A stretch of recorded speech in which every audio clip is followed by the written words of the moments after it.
이영애 권찰님 기도 인도하십니다. 기도 드리시겠습니다. 거룩하신 하나님, 이 세상 천지 만물을 창조하시고 생육하고 번성하여 땅에 충만하고 만물을 정복하며 다스리라고 마침내 인생 날을 가장 으뜸으로 창조하시기까지 그 무한한 사랑과 은혜를 생각할 때에 감사 찬양을 올려드릴 뿐입니다. 그러나 하나님 앞에 천하 잿덩어리인 저는 썩어지고 불타 없어져 버릴 이 임시적인 세상성 물질성에서 벗어나지 못하고 오히려 탐닉하며 하나님을 욕되게 하고 하나님의 크나큰 은혜를 헛되이 받고 있음을 자백합니다. 이 어리석고 교만한 하찮은 믿음을 용서하여 주시옵소서. 내가 나의 죄성을 모르고 하나님과 주의 종 앞에 불손하며 오만 방자했던 모든 언행 심사를 회개하오니 하나님의 자비하심과 인자하심과 오래 참으심으로 이 또한 용서해 주시기를 간구합니다.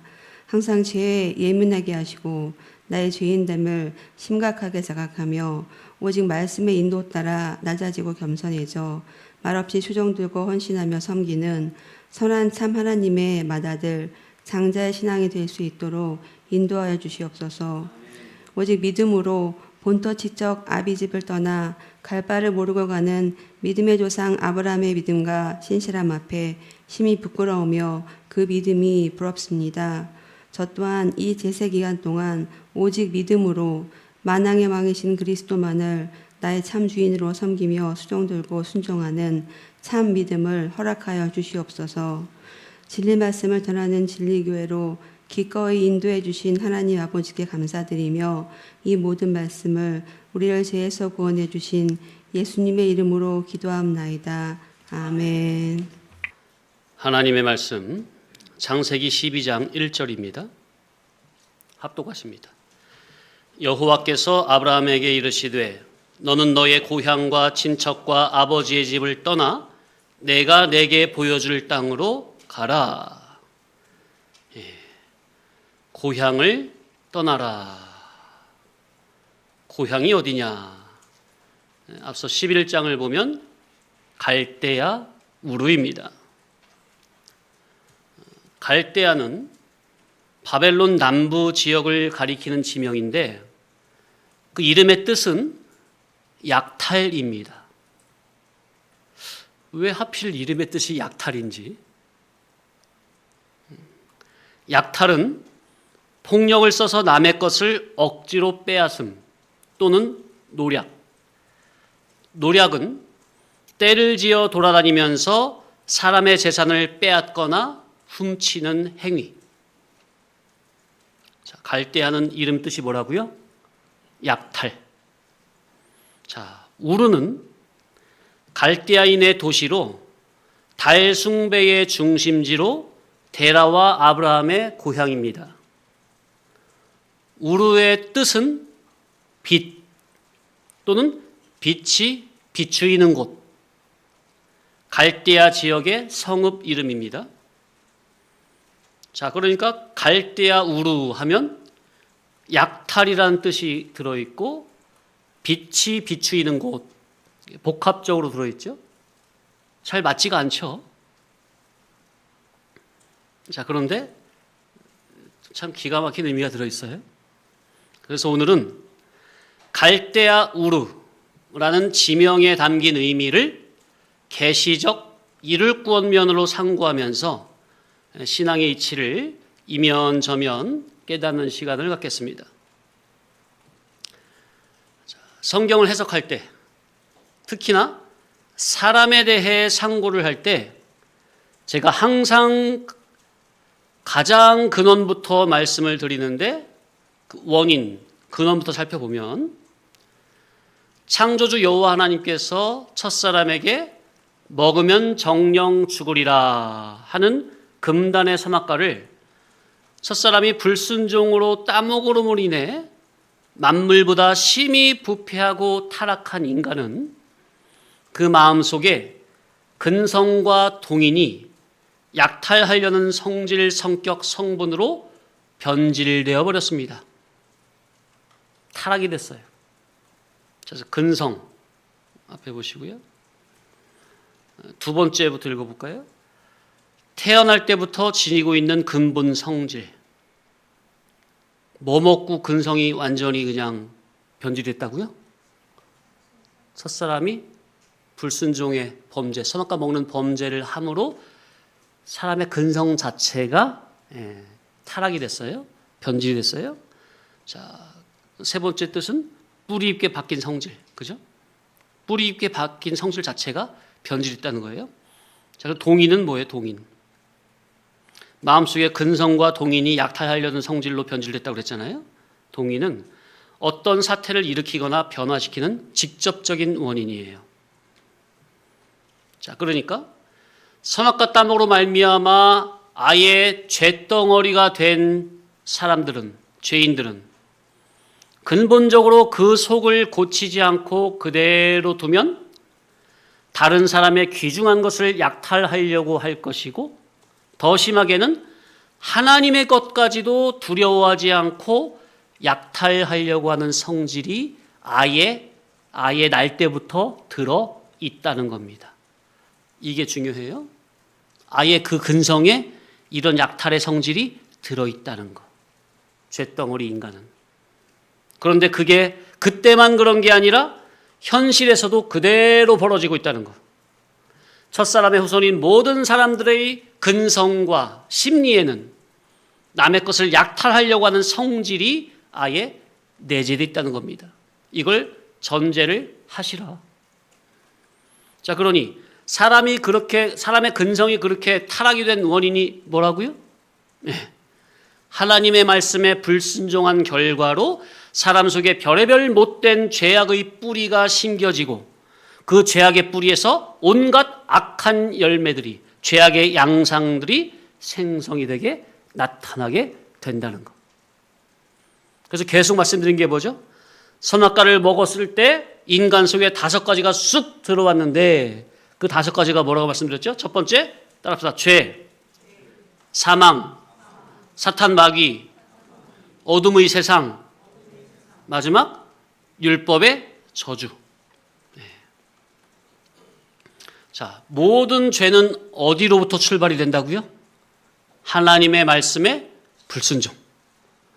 이방인들의 죄든 믿는 자의 죄든 큰 죄든 작은 죄든 외적인 죄든 내면적인 죄든 모든 죄는 다 하나님의 말씀에 불순종하는 여기서 기인이 되고 출발이 된다는 것을 명심하시기 바랍니다. 그래서 어려서부터 자녀들은 부모님의 말씀에 순종을 가르치는 겁니다.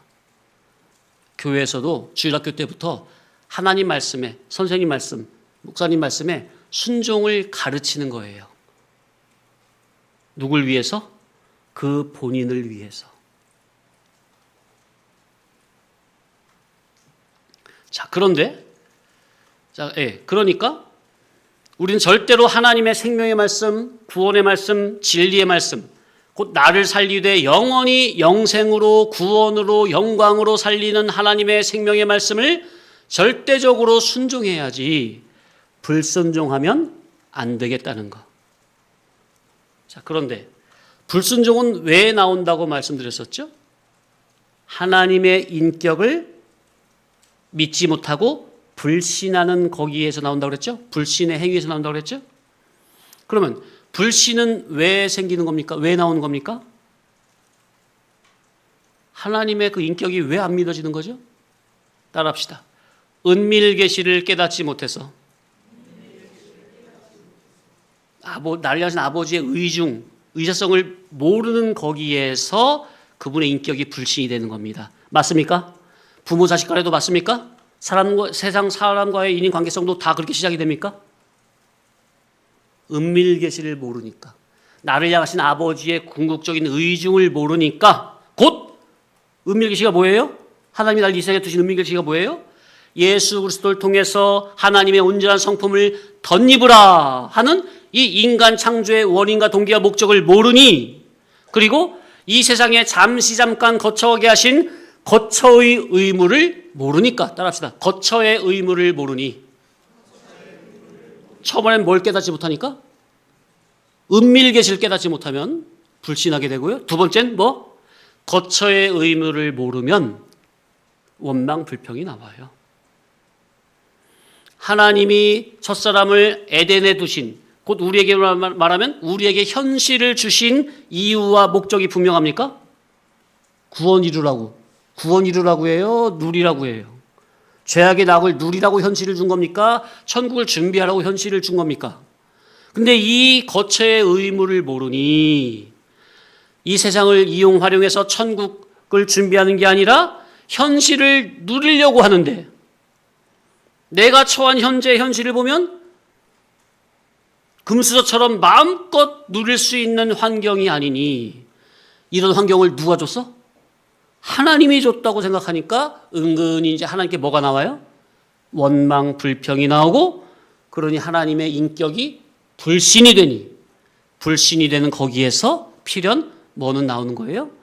불순종이 나오는 겁니다. 이 신앙의 원리와 이치를 잘 기억하셔야 됩니다. 정말 기본이지만 아주 중요한 거예요. 사람이 어떻게 죄악으로 빠져들어가느냐, 그 원리를 지금 말씀드린 거예요. 같은 이치로 성도님들이 왜 목회자의 설교에 시험이 간혹 되는 거죠? 자기의 기존적인 지식과 마음에 맞는 거는 상관이 없는데, 자기의 기존적인 지식과 반하는 말씀을 하면 평소 그렇게 좋다고 하던 진리도 마음에서 그냥 다 거부가 되고 싫어지는 거예요. 저는 강대상에서 선포하는 말은요, 사사로운, 개인적인 그런 말은 하나도 없습니다. 전부는 구원 목적, 계시 깨달음, 교훈 목적으로 하는 것이기에 영적인 이치와 원리에 의거한 말만 하는 거예요. 일반 도덕 윤리나 일반 도덕성이나 그런 말을 가지고 와도 그게 그냥 따루가 아니라고요. 전부는 우리 진리 신앙과 직접적인 연결이 되기 때문에 일반 그런 것도 다 가지고 와서 말씀을 드리는 거예요. 그런데 저는 오로지 구원 목적, 천국 준비, 이치 깨달은 그 목적으로 다 연결하기 위해서 가지고 오는 건데, 성도님들은 구원 목적도 아니고 천국 준비 목적도 아니고 그저 자기가 수십 평생 살아왔던 자기의 기존 지식과 반대가 되면 그냥 무조건적으로 반대하고 밀어내는 겁니다. 이 엄청난 고집, 주관성, 폐역성, 이게 바로 뭐 따먹은 증거예요? 자기가 현재 선악과 따먹었다는 증거입니다. 자기 속에 죄와 사망이, 사탄 마귀가 자기의 지식과 마음, 정신, 양심에 아예 또아리를 틀고 들어있기 때문에 진리의 교훈을 거부하고 대립마찰 충돌을 일으키는 원인이 된다는 것을 아시고, 주의 종의 교훈이 아멘으로 받아들여지지 않고 뭔가 계속 충돌이 된다면 하나님 앞에 자기를 잘 점검함으로 그 원인을 찾아 철저히 회개함으로 버려야 합니다. 그렇지 않으면 마치 가인과 같이 죄가 자기 문 앞에 엎드려서 자기를 삼키려고 기다리고 있는 셈이 되는 겁니다. 회개하지 아니하면 언젠가는 먹히게 됩니다. 하나님께 대한 깊은 감사가 아닌 매사에 원망 불평하며 불순종하는 거기에서 온갖 악한 죄악이 다 양산이 되는 거예요. 진리의 교훈에 대한 깊은 감사가 아닌 매사에 원망 불평하며 불순종하는 거기에서 온갖 악한 죄악이 다 양산이 됩니다. 지금 인간이 하나님 앞에서 불순종의 죄를 짓는 원인을 말씀드렸어요. 성도님들이 시험 들어 넘어질 때는 필연 이런 과정을 통해서 하나님의 말씀에 불순종하는 죄를 짓게 되는 것이니 이 말씀을 잘 돌아보고 이 말씀에 입각하여 자신을 잘 비춰보기 바랍니다. 이 불순종의 죄가 되면 이제 어떻게 되냐면은, 예를 들어서 자타의 구원을 위해서 뭘 하자고 하면 거기에 적극적으로 동참 협조하며 수종들려고 하는 자세가 아니라 은근히 내가 이걸 왜 해야 돼? 누가 하겠지 뭐. 귀찮은데 이런 건 왜 하라고 하지? 그런 마음이 올라와요. 마음에서 은근히 원망이 올라오면서 적극적인 동참이 아닌 중간에서 미적지근한 태도를 보이게 됩니다. 그러니 죄가 멀리 있는 게 아니라 아주 가까이 사소한 사건이 올 때 내 속에서 벌어지는 영적 심리 작용입니다. 좀 포괄적으로 생각을 해보면요. 오늘날 공산주의나 사회주의 같은 잘못된 이념은 원래부터 타락한 사람들의 그 타락적 근성을 공산주의와 사회와 같은 그런 오류된 지식을 조직적, 체계적으로 이념을 세워서 더욱더 부추기고 고착화시키는 거예요. 그들의 잘못된 이념으로 인해서 원래부터 타락한 사람의 그런 근성을 오류된 지식으로 더 고착화시키는 거예요. 그 이념이나 사상이 겉으로 볼 때는 그들의 사탕발림의 소리가 그럴듯하고 좋은 것처럼 들리기도 합니다. 그들의 이론 자체만 들어보면. 근데 그게 왜 좋게 들리는지 아세요? 그들의 그런 거짓된 이념이 왜 좋게 들릴게요? 사탕발림처럼 들릴까요?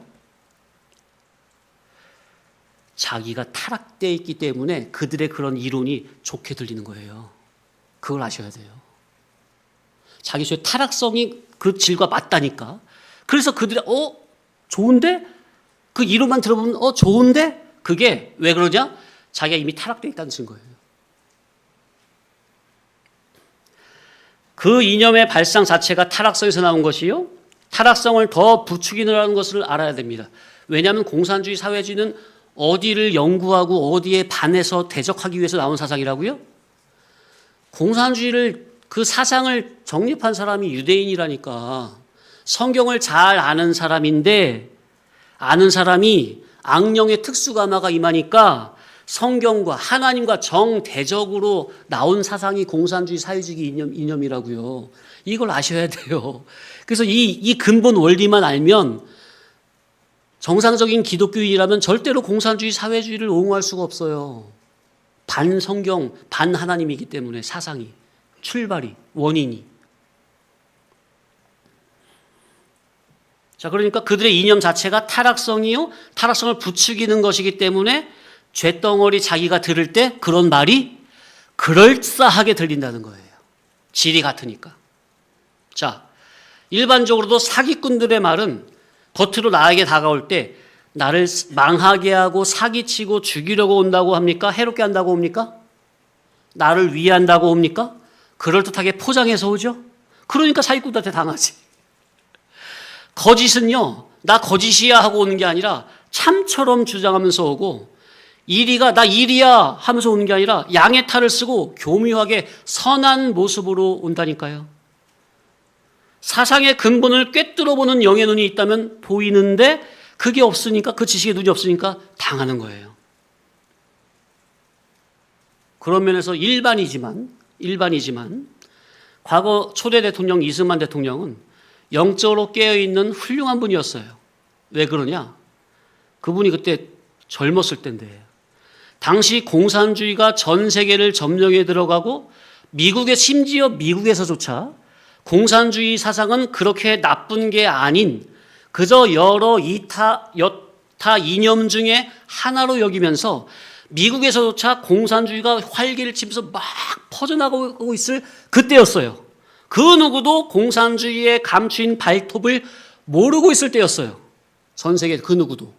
근데 그때 이승만 박사가 처음으로 공산주의의 실체, 정체에 대한 책을 내면서 그들의 실상을 완전히 드러냈고 이런 식으로 계속 가다가는 앞으로 큰 일이 벌어질 것이라고 예언을 했죠. 몇 년 지나지 않아서 그 예언대로 세계대전이 벌어지고 그렇게 된 겁니다. 그래서 미국에서는, 미국 정보기관 CIA에서는, CIA 아시죠? 이승만을 선지자적인 통찰력을 가진 위대한 사람이라고 보고서에 평가를 했던 것입니다.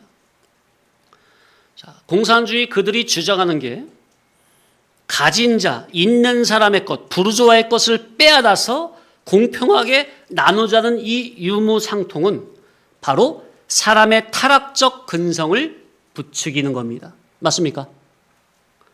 사람 속에 악한 근성이 원래 있었어. 선악과 먹으로 말미암아.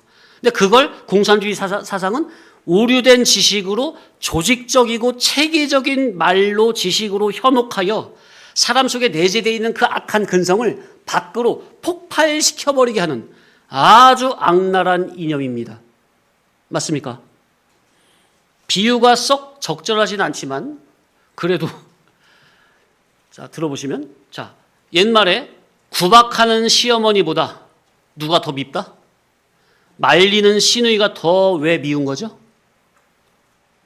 나를 위하는 척 하면서 교묘한 말로 나를 더 궁지에 몰아버립니까?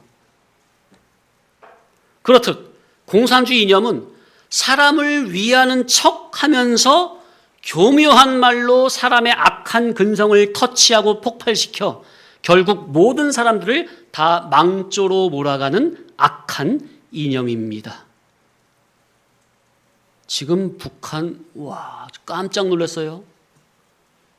북한이, 우리 남한 인구는 5,200만으로 알고 있고, 북한 인구는 2,000만에서 2,500만으로 알고 있었잖아요. 와, 놀라지 마세요, 성도님들. 고난의 행군 때 몇 만이 굶어 죽었죠? 20년 전에. 20년도 넘었네. 고난의 행군 때 3년 동안 몇 명이 굶어 죽었죠? 300만 명이 굶어 죽었잖아요. 용인시의 3배 인구가 굶어 죽었거든요. 그때 이후로요, 김정은이 통치하면서 계속 고난의 행군보다 더 하대요. 지금 그때 이후로 몇 명이 죽은지 아십니까? 그들이 인구가 2천만에서 2,500만인데 무려 1,500만이 굶어 죽었다고 합니다. 지금 북한 인구가 1,000만이 채 안 된대요. 이야, 이 공산주의 사회주의. 와, 어떻게 1,500만이 굶어 죽어? 서울 인구의 1.5배. 깜짝 놀랐어요. 깜짝 놀랐어. 그러니까 사람을 망조로 몰아가는 악한 이념이라고요. 과연 반성경, 반하나님. 그러니까 완전히 그렇게 되죠. 그 지역이 되는 거죠. 국가적으로 시스템적으로 그렇게 밀어붙이니 그런 결과가 나올 수밖에 없는 거예요. 하나님을 원리하고 대적하고. 자, 그러니까 그런 이념이 사람들한테 이제 살며시 다가옵니다. 자, 그러니까 평소에 가진 것이 없어서 서러운데, 예? 재산이 없어서 가진 재산이 없어서 서러운데 거기에다가 배운 것도 없어서 늘 가슴 깊은 곳에서 세상에 대한 원망불평, 사회에 대한 원망불평, 부르주아에 대한 지주에 대한 원망불평이 그득했던 이성 없는 군중들은 그런 악한 말에 현혹이 되어 자기 죽는 줄 모르고 급속도로 빨려 들어갔던 것입니다. 그래서 6.25 전쟁 때 총 맞아 죽은 사람보다 어떤 사람이 더 많다고요? 남한에서? 자기 집에서 기르던 북한 사람들이 누구한테 빨간 장을 채워줬어요? 부르주아, 지주 아니면 종, 머슴. 네. 그들한테 죽은 사람들이 더 많다니까요. 아버지 말씀 들어봐도 영광에 거기에 마음리 맞죠? 거기 가면 저수지가 큰 게 있어요. 그 저수지가요. 전부 그 부르주아 지주들의 시체 피로 시뻘겋어요. 시뻘겋대. 누가 죽이는 거예요? 그 머슴들이. 거기 영광에 대나무가 얼마나 많아요. 대나무로 축창 만들어가지고 그러다가 찔러 죽여가지고 그냥. 그런 거예요. 그런 거.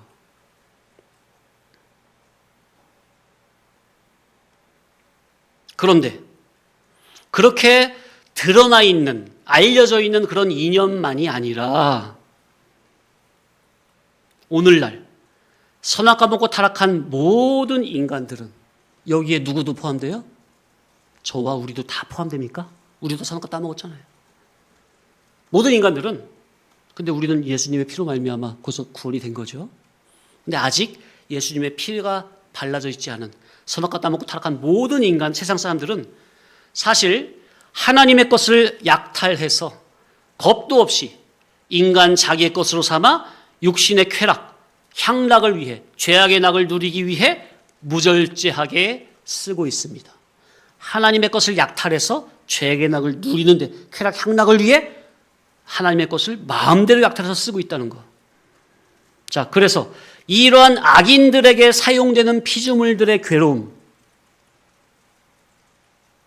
이 피조물들을 의인화해서 로마서에서는 뭐라고 표현을 했죠?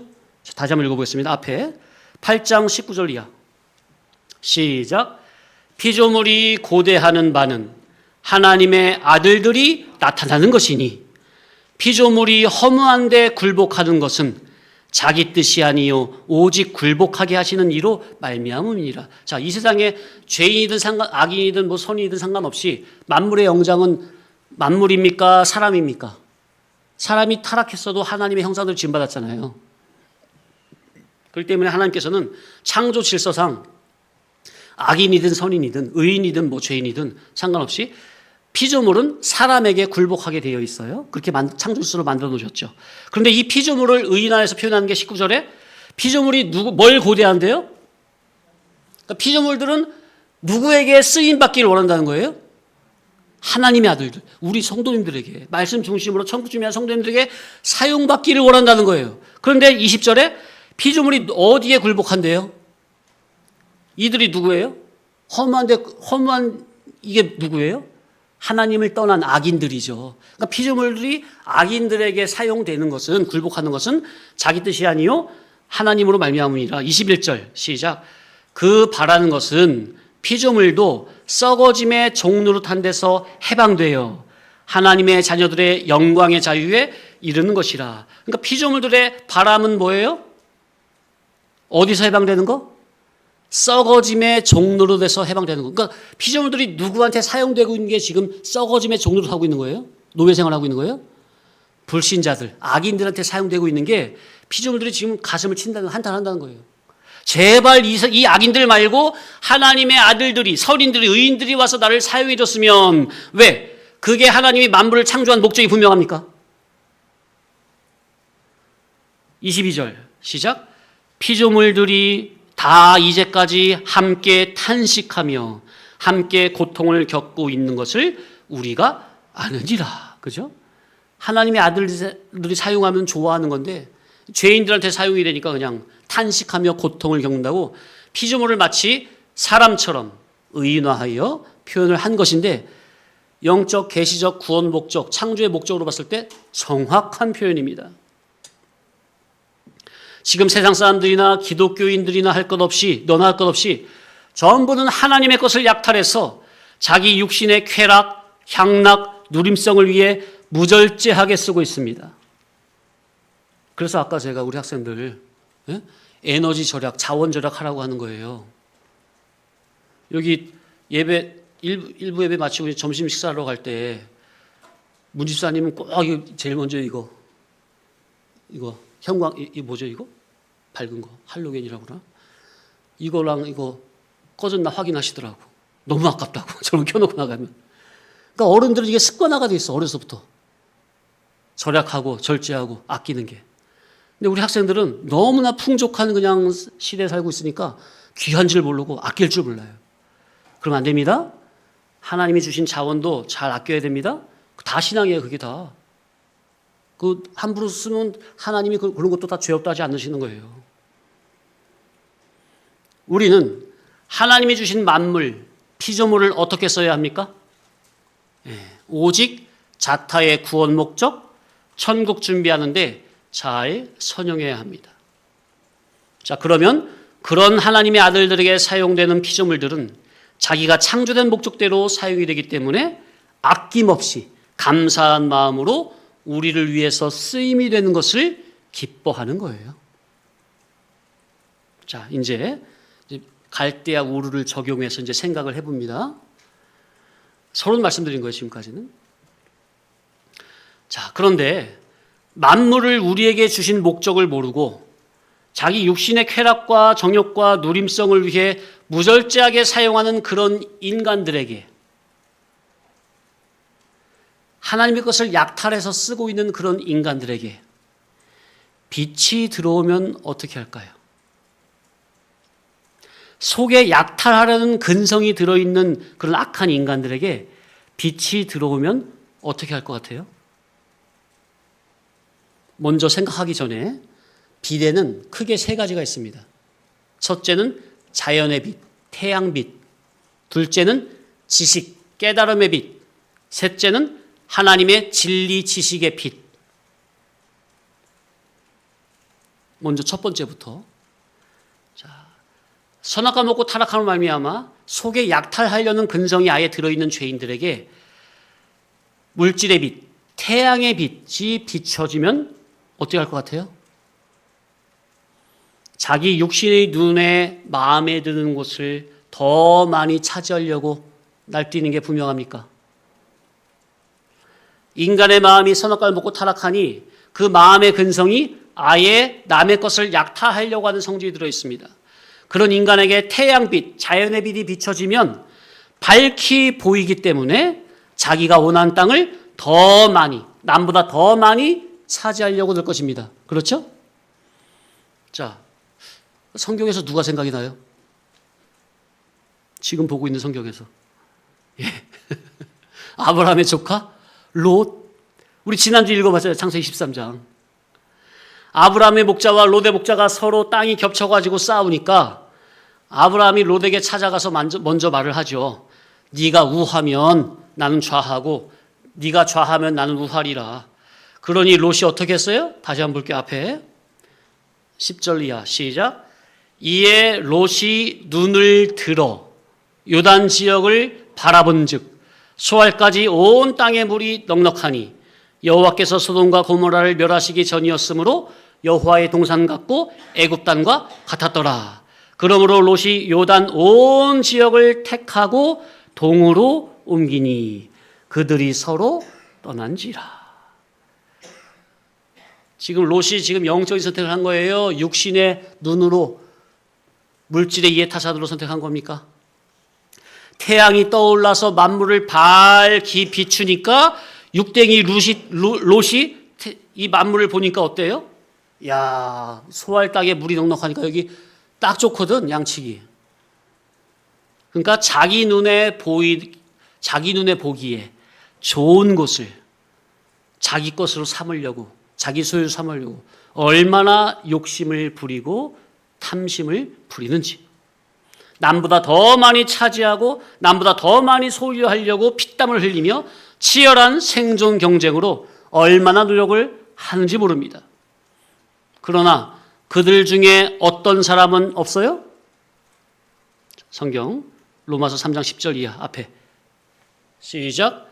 기록된 바 의인은 없나니 하나도 없으며 깨달은 자도 없고 하나님을 찾는 자도 없고 다 치우쳐 함께 무익하게 되고 선을 행하는 자는 없나니 하나도 없도다.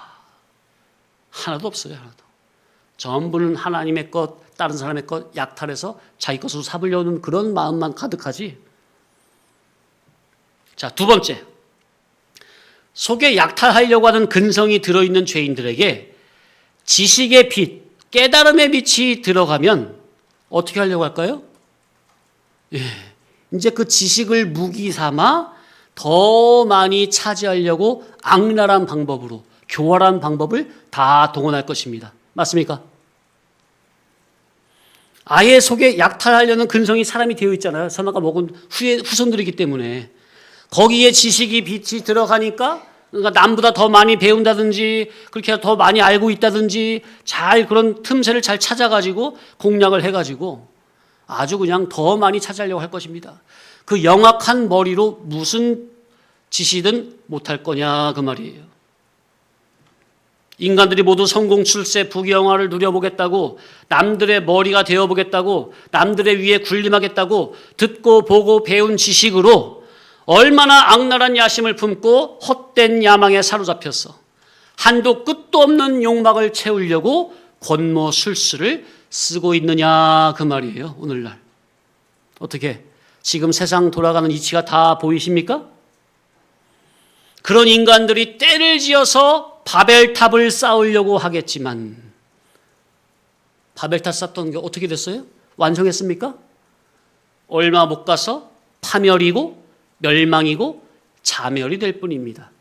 이 사실을 아셔야 됩니다. 성도님들, 하나님을 모르는 사람들은 세상의 지식을 이용해 가지고 남보다 더 많은 땅을 차지하려고 하겠지만은 그들의 끝은 결국 어떻게 된 거예요? 하나님을 무시하고 하나님보다 더 높은 자리에 차지하려고 하는 그런 바벨탑을 쌓으려고 하는 그런 교만한 인간들 결국 어떻게 된다고요? 파멸이고 멸망이고 자멸이라. 그러니 악인들이 성공하는 것을 보면서 부러워하지 마시고 또 너무 그냥 괴로워하지 마시고 하나님의 손에 맡기고 어떻게 되나 지켜보시라 그 말이에요. 아멘? 그러니 지혜 지식이 있다는 인간들이 오히려 인류의 멸망을 자초하고 재촉하고 있습니다. 맞습니까? 많이 배웠다고 하는 인간들이 오히려 멸망을 스스로 자초하고 재촉하고 있다는 거. 왜? 죄악을 더 행하니까. 예수님의 재림을 앞당기는 장본인들이 되고 있어요. 자, 갈대아란 뜻이 뭐라고 그랬죠? 약탈. 우르는 빛. 그러니까 이것을 좀 합쳐서 생각을 해보면 영적, 정신적으로 갈대아 우르에 사는 사람들은 크나 작으나 애나 어른이나 잘 사나 못 사나 그 질이 전부는 왜곡된 진리로 인한 탐욕과 욕망으로 들끓는다는 것. 그 빛인데 그 빛이 참 진리 빛이에요? 왜곡된 빛이에요? 왜곡된 세상 물질이 있으니까 그걸로 뭘 채우는 거예요? 남의 것을 약탈해서 자기 탐욕을 채웁니까? 그게 바로 갈대아 우르라는 이름의 영적인 담긴 의미라. 어떻게 이해가 되십니까? 그런데 이 갈대아 우르가 나중에 어디냐면요. 나중에 바벨론이라는 나라예요. 자, 바벨론 성경에 들어보셨죠? 이 바벨론이 유대인들을 어떻게 했어요? 남유다. 북이스라엘은 아수르한테 멸망하고 200년 후에 바벨론 어떻게 됐어요?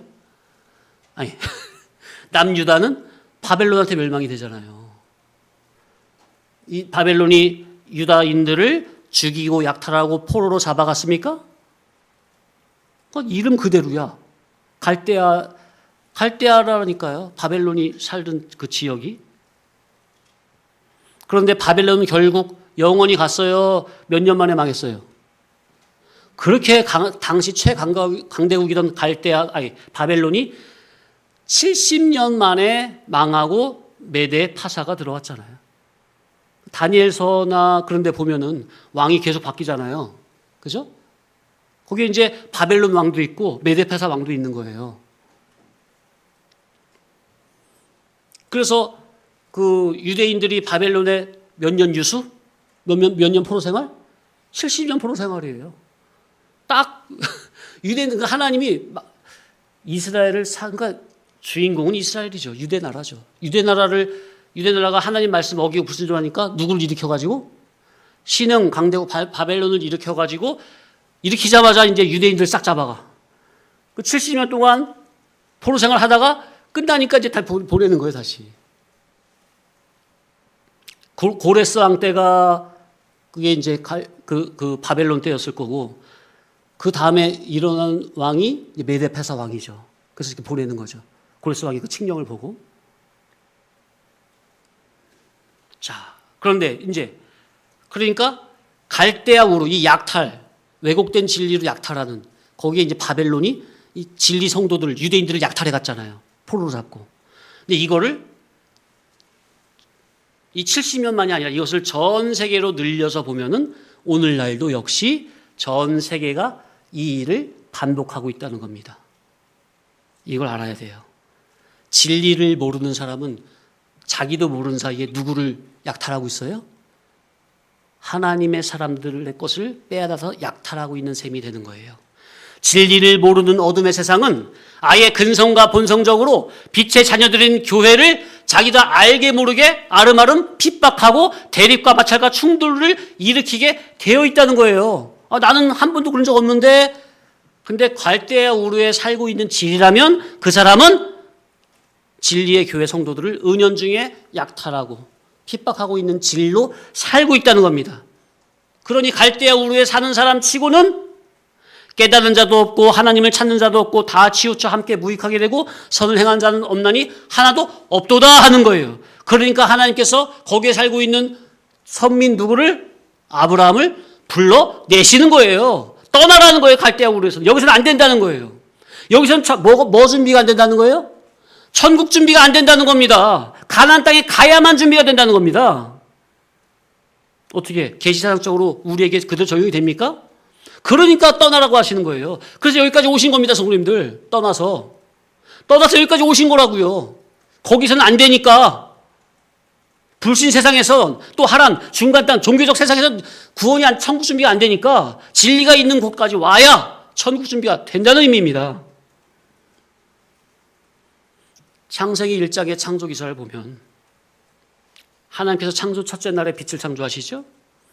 이걸 계시 깨달음적으로 보면은 내 속에 진리의 빛이 깨달음적으로 비추이면 내 속에서 빛과 어둠이 갈라짐으로 내 속에 빛과 어둠을 알게 되니 비로소 회개가 시작이 됩니다. 그전에는 회개해라 그래도 저도 그랬다니까. 고등학생 때까지 우린 다 죄인이라고 하면 날 왜 자꾸 죄인이라고, 난 착한데, 난 부모님 말씀도 잘 듣고 뭐 도둑질도 한 적도 없고 남 때린 적도 없고 돈 뺏은 적도 없고 날 왜 자꾸 죄인이라고 하지? 이해가 안 됐어요. 근데 20살 때 말씀을 통해서 주님을 인격적으로 경험하고 만나고 보니까 그 앞에 그냥 머리를 땅으로 쳐박아 버렸어요. 고개를 감히 쳐들 수가 없어요. 나는 죄덩어리가 분명하구나. 너무나 거룩하신 밝고 거룩한 빛 앞에, 신성 앞에 저라는 저는 정말 너무나 보잘것없는, 너무나 역하고 그냥 죄인주의 괴수에 불과하더라고요. 존재 자체가 죄인주의 괴수야. 존재 자체가 아무것도 안 했어도 이게 자각이 되더라고요. 그러니까 그게 진정한 회개의 시작이죠. 그게 뭐 울고 불면서 뭐 잘못했습니다, 그런 회개가 아니라 그 자체가 회개가 시작된 거예요. 둘째 날에 궁창, 하늘을 중심으로 윗물과 아랫물로 나누시죠. 궁창을 인간으로 대비해서 보면 궁창이 어디라고 그랬죠? 따라합시다. 정신계. 자, 내 어둠의 정신계에 진리의 빛이 들어오면은 내 정신계 안에서 신령계와 정신계와 물질계로 쫙 갈라집니까? 그죠? 그러면 첫째 날보다 구별 분별이 더 세밀하게 들어갑니까? 첫째 날은 그냥 내가 죄인이로구나, 이 정도만 알았는데, 하나님 말씀이 정말 빛이로구나, 이 정도만 알았는데, 둘째 날에 궁창을 중심으로 윗물과 아랫물을 쫙 갈라버리고 내 정신계 안에서 빛이 들어오니까 내 정신계에서 신령계, 물질계, 정신계로 싹 갈라지니까 더 세밀하게 분별이 되죠. 그러면 더 세밀하게 회개가 들어갑니까 이제? 그러면 이제 셋째 날에 물들이 한쪽으로 몰려 바다, 세상을 이루고 육에 속한 게 이제 쫙 한쪽으로 몰리고 그 속에 감춰져 있던 물질로 덮여있던 땅이 높이 올라와서 도의 봉우리가 되면 거기서 이제 각종 씨 맺는 채소와 열매 맺는 과목이 생산이 되는 겁니다. 전부는 우리의 이를 구원 성화구원의 인격적인 열매가 맺혀지는 영적인 원리를 창조기사를 통해서 가르쳐주고 있는 겁니다. 계시하고 있는 겁니다. 넷째 날엔 뭘 만드시죠? 궁창에다가 뭘 둬요? 큰 광명체를 두십니까? 큰 광명체 해와 작은 광명체 달을 만들어서 해에게는 낮을 주관하게 하고 달에게는 밤을 주관하게 하십니까? 곧 사람의 궁창이 뭐라고요? 사람의 정신계 안에 큰 광명, 작은 광명을 만들어서 낮과 밤을 주관하게 하십니다. 성경의 역사는 다 우리 속에서 벌어지는 것을 계시하고 있는 겁니다. 큰 광명은 누구로 보면 되죠? 예수 그리스도, 참빛, 인간의 참빛으로 오신 예수 그리스도요. 작은 광명은 예수 그리스도의 빛을 받아 반사하는 교회, 달, 교회. 그래서 해는 남자로, 달은 여자로 상징이 되고, 그죠? 그래서 해는 예수 그리스도로, 달은 예수 그리스도의 빛을 반사합니까? 반사해서 밤의 길을 비춥니까? 달은 그래서 교회로 상징이 되는 겁니다.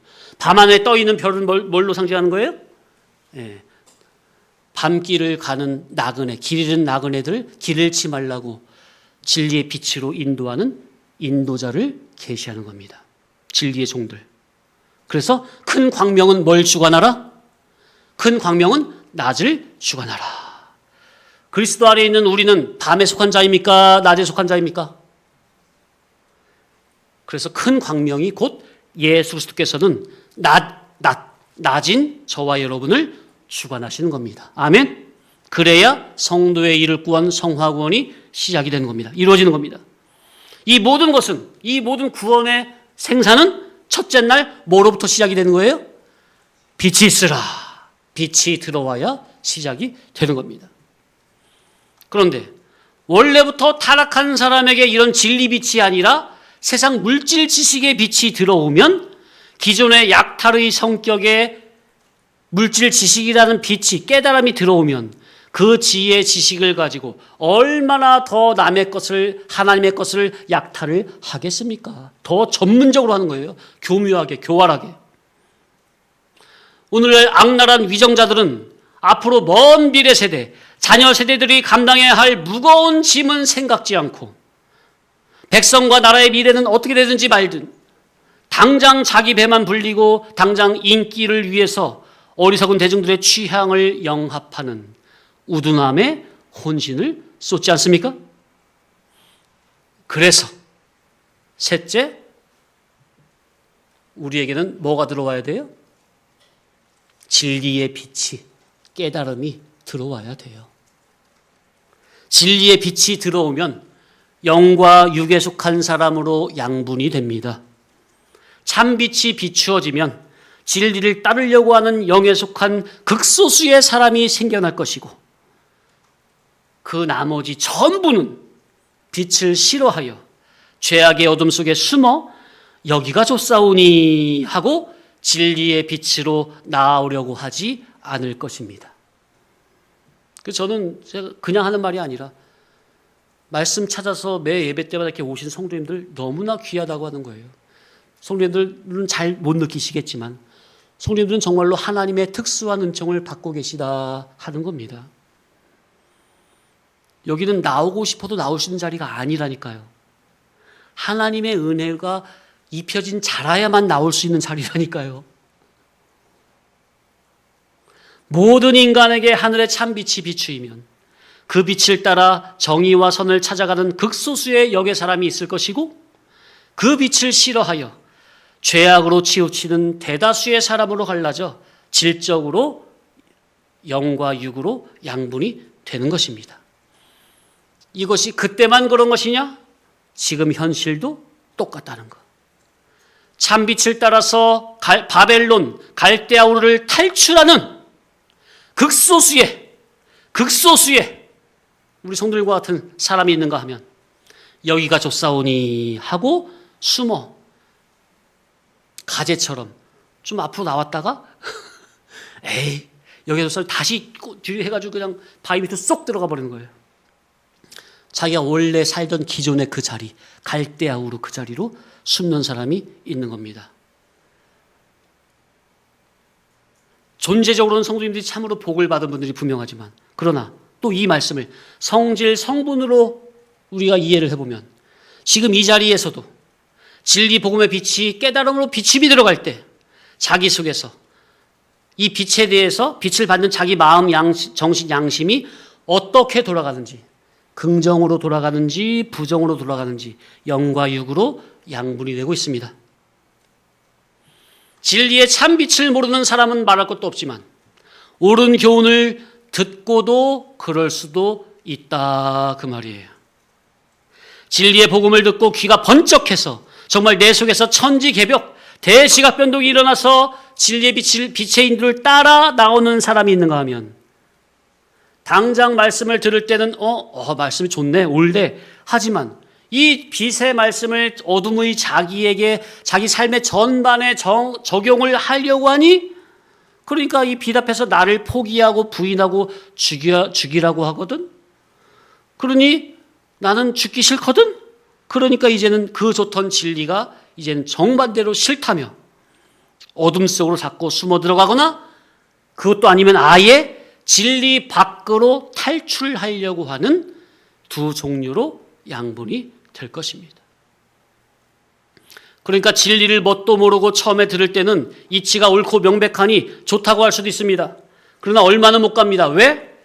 자기를 진리에 맞추려고 하니 포기하고 버려야 할 게 한두 가지가 아니거든요. 그러면 내가 그동안 수십 평생 세상을 살아오던 방식을 다 바꿔야 할 것 같으니 질에 겁먹고 진리를 버려버리는 겁니다. 거듭 말씀드렸지만 진리 버리는 것은 곧 누구를 버리는 거예요? 하나님을, 예수님을 버리는 겁니다. 그래서 이 진리길, 생명길로 가는 것은 자기 속에서 복음 진리로 말미암아 대지각 변동이 일어나지 않으면 얼마 못 가서 나는 여기가 좋사오니 하고 세상으로 다시 돌아가게 되어 있어요. 그게 이상한 일이 아닙니다. 오히려 우리 성도님들이 특수한 거예요. 참 세상이 워낙 타락을 해서 비정상이 정상처럼 보이고 성도님처럼 정상은 특수처럼 보이는 세상이 되어버렸습니다.